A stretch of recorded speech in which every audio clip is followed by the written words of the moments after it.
Okay, അപ്പൊ project ടൈഗറിലെ എല്ലാ സാധനങ്ങളും നമ്മൾ പഠിച്ചു. ഇതിലെ പ്രധാനപ്പെട്ട ചോദ്യങ്ങളൊക്കെ വരുന്നത് ഷൂട്ടിംഗ് സീനിലാണ്. അപ്പൊ ആ പാഠങ്ങളൊക്കെ കഴിഞ്ഞ് സാർ എന്താടാ അപ്പൊ 2022 ഓണപരീക്ഷയിലെ 23ാമത്തെ ചോദ്യോ? 23ാമത്തെ ചോദ്യോ? ഇതാണ് കഴിഞ്ഞ വർഷത്തെ ഓണപരീക്ഷയ്ക്ക് 6 മാർക്കിന് ചോദിച്ച 23ാമത്തെ question. And before we analysing this question, നിങ്ങൾ ആദ്യമായിട്ടാണ് Xylem SSLC ചാനൽ വരുന്നതെങ്കിൽ ഇത്തവണത്തെ ഓണപരീക്ഷയ്ക്ക് മുഴുവൻ വിഷയങ്ങൾക്കും A+ നേടാനായി ലൈവ് ക്ലാസ്സുകൾക്കും കോണ്ടന്റ് വീഡിയോസിനുമായി ഈ ചാനൽ സബ്സ്ക്രൈബ് ചെയ്യുക. ഈ വീഡിയോ ഇഷ്ടപ്പെടുകയാണെങ്കിൽ ലൈക്ക് ചെയ്യാൻ മറക്കാതിരിക്കുക. So let's begin. First let's read the question thoroughly. നോക്കൂ, ഇങ്ങനെയാണ് ഈ ചോദ്യം. No one can beat Hollywood when it comes to making films with animals in them. This is how the chapter begins. Project Tiger എന്ന് പറഞ്ഞ ചാപ്റ്ററിലെ ഒന്നാമത്തെ sentence ആണ് ഈ statement.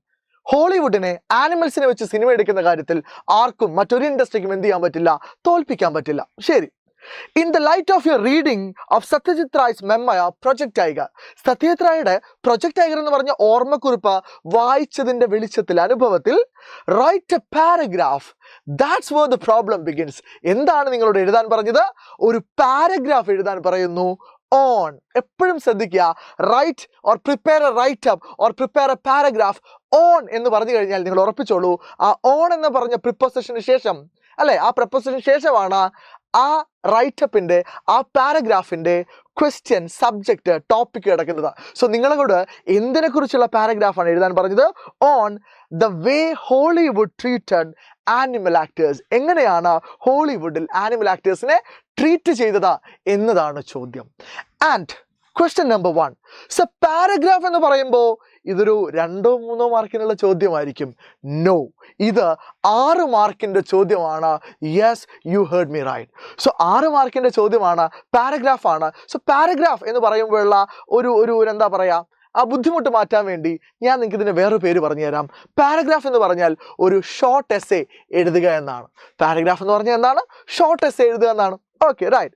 ഇനി നിങ്ങൾ ശ്രദ്ധിക്കേണ്ട കാര്യം, ഒരു ഷോർട്ട് എസ്സേ, ഒരു പാരഗ്രാഫ് എഴുതുന്ന സമയത്ത് നമ്മൾ എപ്പോഴും അഡ്രസ്സ് ചെയ്യേണ്ടത് ആ ക്വസ്റ്റനെയാണ്, അല്ലെങ്കിൽ ആ സബ്ജക്റ്റിനെയാണ്. ഞാൻ നേരത്തെ പറഞ്ഞു, ഓൺ എന്ന് പറഞ്ഞ പ്രപ്പോസിന് ശേഷം നിങ്ങൾക്ക് എന്ത് കാണാം? ആ സബ്ജക്റ്റ് കാണാം.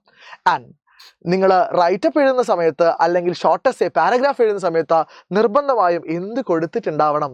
ഒരു ടൈറ്റിൽ കൊടുത്തിട്ടുണ്ടാവണം. എന്ത് കൊടുത്തിട്ടുണ്ടാവണം? Title കൊടുത്തിട്ടുണ്ടാവണം.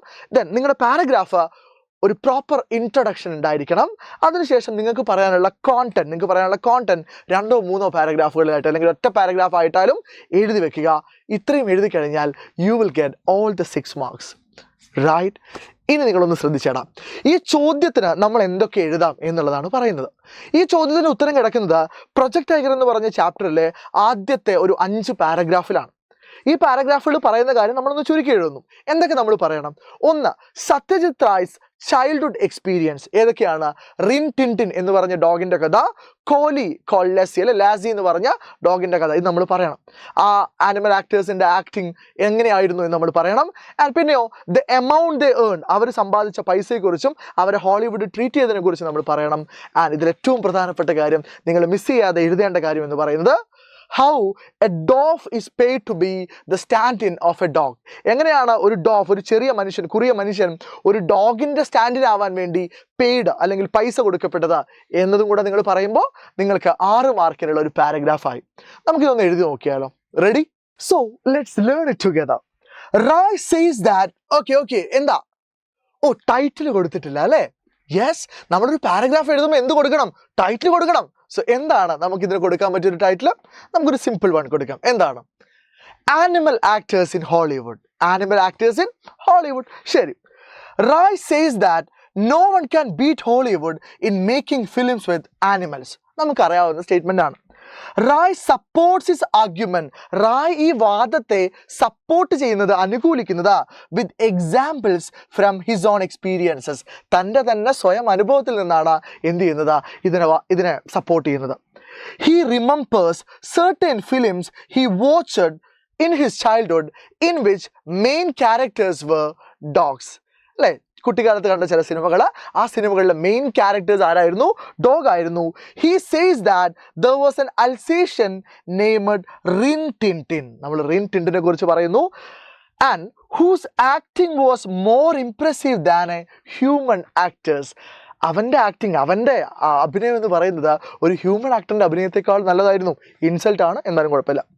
He also remembers another collie dog called lassi.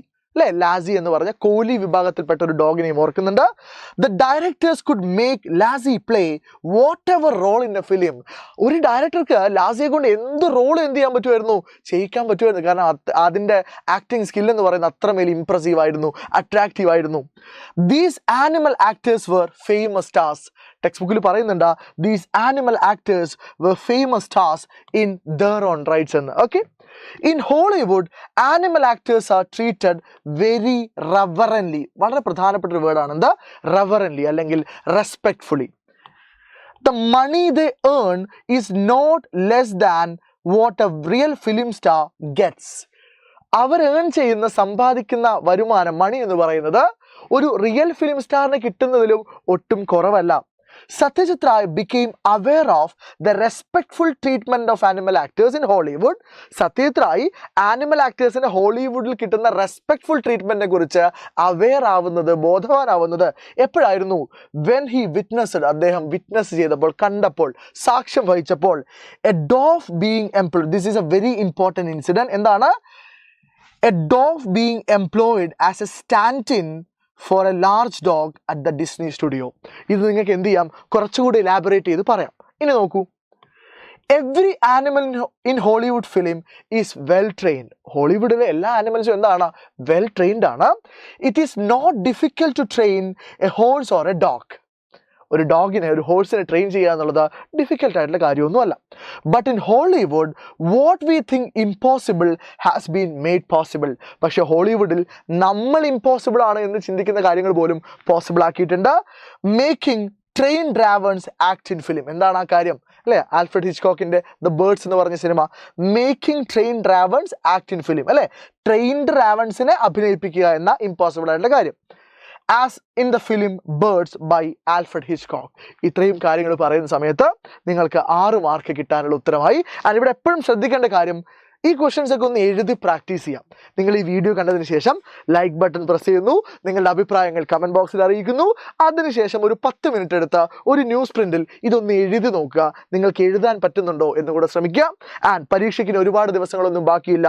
ഇംഗ്ലീഷിൽ നിങ്ങൾ പേടിച്ചിരിക്കുന്ന ഗ്രാമറും ഡിസ്കോഴ്സുകളും ഒക്കെ ഗംഭീരമായി നമ്മൾ പഠിക്കും. വരും ദിവസങ്ങളിൽ നിങ്ങളെ കാത്ത ഒരുപാട് സർപ്രൈസുകളും ഒരുപാട് ഗംഭീരമായ വീഡിയോകളും കാത്തു നിൽക്കുന്നുണ്ട്. Until then, this is Nasir Faruddin signing off from Xylem Learning. Thank you everyone. Bye.